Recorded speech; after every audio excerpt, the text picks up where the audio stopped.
Hello everyone, in today's video we are unboxing the Elgato's 4K Pro capture card. Before we begin, make sure to give this video a like and of course a subscribe. We are on the road over here to getting 1,000 subscribers and I appreciate every one of you who has been a part of the journey. By the way, shout outs to Elgato. I'm not sponsored or affiliated by them, but I'm down to be.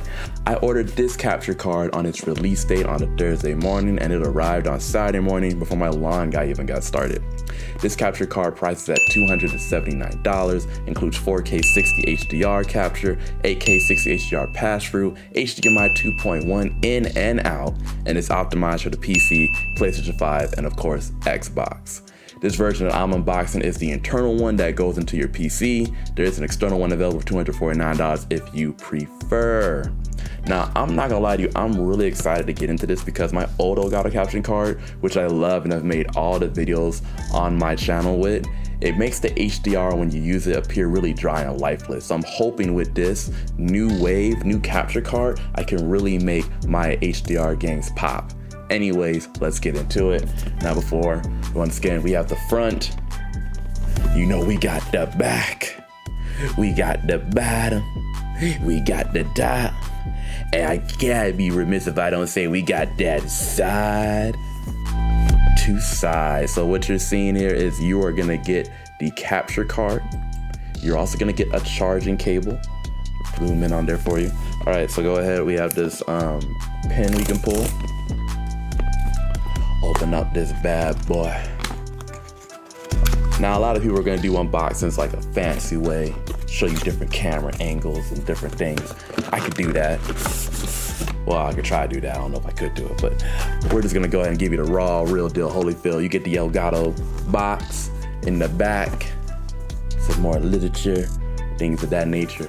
Anyways, we're gonna open this thing up and boom, look at that. Encrusted in there like some new hope, man. Gets the instructions on how you set it up. Ultra high speed cable comes with it.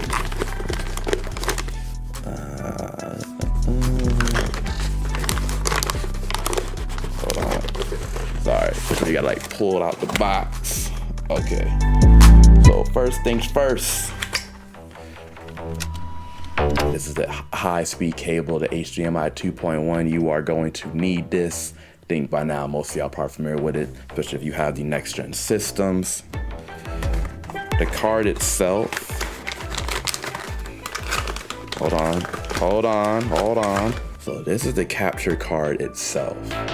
Pretty small compared to the original. And I actually, watch this. Here is the original one that I use. This is a behemoth. This is a beast. This is like, whoa, right? And then here is the new and approved one. You can even see on camera the size difference. Like this is a massive, gigantic beast. It's a little puppy dog. Beast. Puppy dog.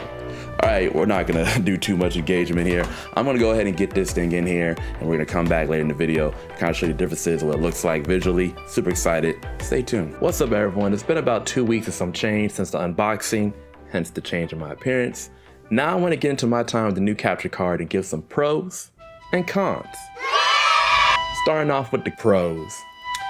Really wanted to shout out the smaller size. As you saw in the first part of the video, the old card was massive, huge, so massive that I couldn't even fit it in my slot in my PC. I had to use an extender. With this new, slimmer, sleeker model, I can finally drop the extender and just plug and play. Second pro is going to be the display itself. I found myself often looking at the screen in awe when I'm streaming or even recording stuff with just how much better my gameplay looks. Here's an example of my old gameplay versus the new. Hopefully the video does show a difference, but for me to see it firsthand, it's night and day. The new capture card really pops on the screen. Another pro is this card still fits in with your setup, whether you're using OBS Streamlabs, wherever you stream from, so no need to reconfigure anything. Your scenes should still be maintained that were set up previously. With the last capture card, I had a lot of moments of flickering. You know, when action would be going on all of a sudden, dark screen and then pop back in.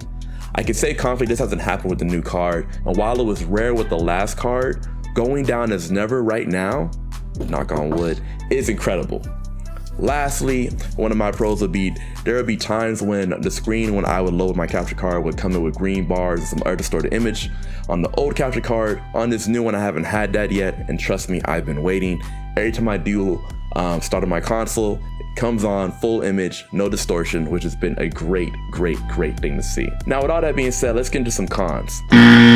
First one is this card has a 4K 120 frames per second pass-through, so you can play in that setting for the few console games that can achieve it. However, if you have that set enabled, you will only be able to record in 1080p. Now, I might not know what I'm doing. I've tried to look for ways to change this, but haven't seen it, so if you've heard otherwise or know otherwise, please let me know. Now, this isn't game breaking, just disappointing, because the game I play frequently a lot on this channel is Madden. It can go up to 120 frames per second. And if I want to play to 120 frames per second, I have to remember to switch to 120 and then switch back to 60 frames per second whenever I want to record anything.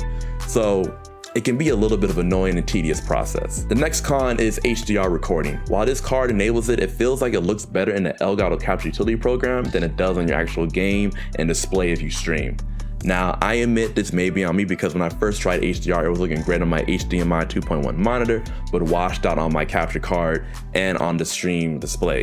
And though messing with these settings, I got it to look good in the capture card, I was not able to get it to look good on the other screens. Because I hate that washed out gray look, I have the HDR disabled on my consoles, and now it looks fantastic.